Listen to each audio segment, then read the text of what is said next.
Жүргізуші куәлігін алу тәртібі өзгеруі мүмкін. Автомектептерде жаңа талаптар енгізуді көздейтін заң жобасы мәжілістің бірінші оқылымынан өтті.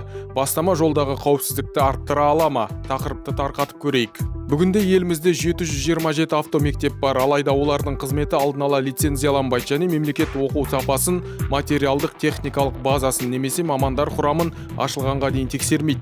Соның салдарынан нарықта талапқа сай келмейтін ұйымдар көбейген. Олқылықты жою үшін заң жобасында лицензиялау тетігін қайтару ұсынылып отыр. Мамандардың пікірінше ол жүйені реттеп жауапкершілікті күшейтуге мүмкіндік береді. Көлік құралдары жүргізушілерін даярлау жөніндегі кәсіби бірлестіктің өкілі Әділ Әлбековтің айтуынша, қазіргі тәртіп бойынша автомектеп ашу үшін Ішкі істер министрлігі ақпараттық жүйесіне 5 құжат жүктеу жеткілікті, ал ұсынылған мәліметтерге алдын ала тексеру жүргізілмейді. Мұндай жағдайда кейбір ұйымдардың арзан бағаға жалған сертификат ұсынып, нарықтағы бәсекелестікке кері әсер етуіне жол ашқан. Сондықтан жаңа талаптар енгізілсе, құжат жүзінде ғана жұмыс істеп келген 300-ге жуық автомектептің қызметі тоқтауы әбден мүмкін. Жаңа талаптар лицензиялаумен ғана шектелмейді. Заң жобасында жүргізушілерді даярлау процесін толық цифрлық бақылауға көшіру қарастырылған. Атап айтқанда, курсанттардың сабаққа нақты қатысуын бақылау үшін биометриялық сәйкестендіру мен геолокация жүйесін енгізу ұсынылып отыр. Ол автомектептердегі формалды оқыту тәжірибесін жоюға бағытталған. Мамандардың пікірінше, қазір кейбір курсанттар сабаққа қатыспай-ақ тек тест сұрақтарының жауаптарын жаттап, емтихан тапсыруға тырысады. Жаңа жүйе арқылы курсанттың нақты қай жерде отырғанымен сабаққа қатысуы автоматты түрде тексерілмек. Сонымен қатар құжатта жол қозғалысы ережелерін бұзуды автоматты түрде тіркейтін техникалық құралдарды кеңінен пайдалану көзделген. Бұған қоса медициналық қарсы көрсетілімі бар азаматтардың көлік тізгіндеуіне жол бермеу үшін денсаулық сақтау министрлігі мен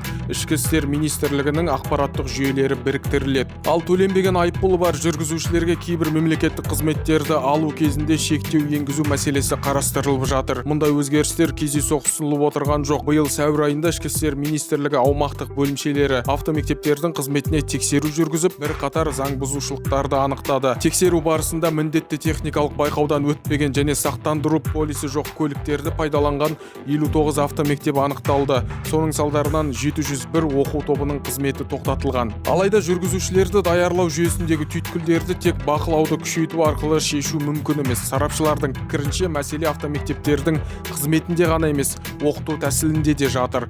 Бүгінде теориялық сабақтардың басым бөлігі емтихан билеттерін жаттауға негізделген.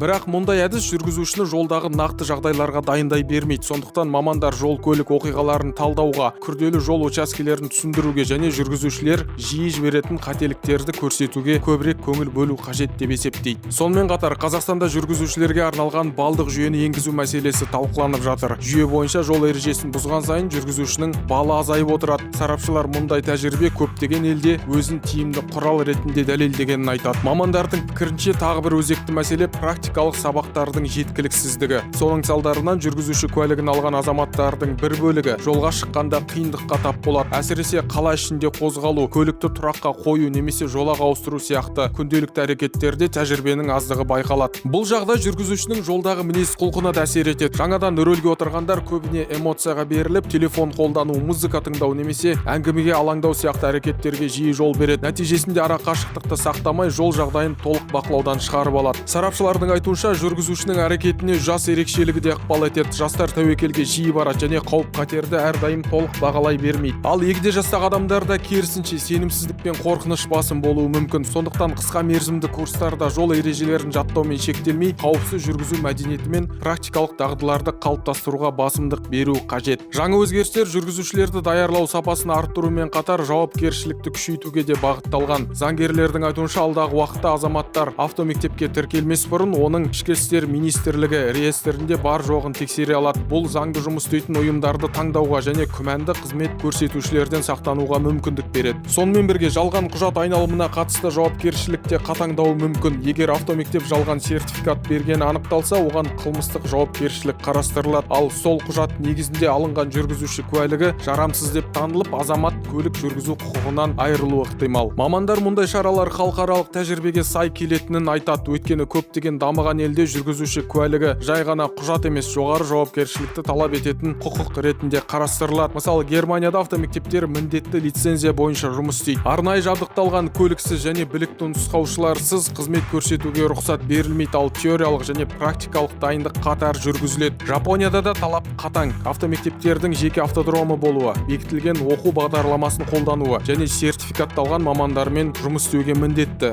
Ал ақш-та ережелер штаттарға қарай өзгергенімен негізгі басымдық жүргізушінің практикалық машығын қалыптастыруға беріледі. Сарапшылардың пікірінше, Қазақстанда ұсынылып отырған өзгерістер де дәл осы бағытқа негізделген. Жүргізушілерді даярлау жүйесін реформалау мәселесі қаржының ашықтығы тұрғысынан да көтерілді. Депутат Мақсат Толықбай автомектептердегі төлем жүйесіне қатысты сауал қойып, жиналатын қаражаттың қозғалысына назар аударды. Оның айтуынша, жыл сайын шамамен 670 мың адам жүргізуші куәлігін алуға емтихан тапсырады. Әр үміткерден алынатын төлемді есептегенде айналымдағы қаражат көлемі 5,6 миллиард теңгеге жетеді. Депутат бұл қаржының нақты қайда бағытталатыны қоғам үшін ашық болуы тиіс екенін айтты. Бұл мәселеге қатысты Ішкі істер министрлігі қызметтік тексеріс басталғанын мәлімдеді. Осылайша заң жобасы аясындағы өзгерістер тек оқыту процесін реттеуге емес, саладағы қаржылық ашықтықты қамтамасыз етуге де бағытталып отыр. Соған қарамастан ұсынылған бастамалардың бәрі бірдей қолдау тауып отырған жоқ. Әсіресе сабаққа қатысуды биометриялық бақылау арқылы қадағалау мәселесі пікірталас тудырып отыр. Кейбір сала өкілдері мұндай жүйенің тиімділігіне күмәнмен қарайды. Олардың айтуынша, биометриялық бақылау азаматтардың құқықтарына қатысты сұрақтар туындатуы мүмкін, әрі кез келген технологияны айналып өтудің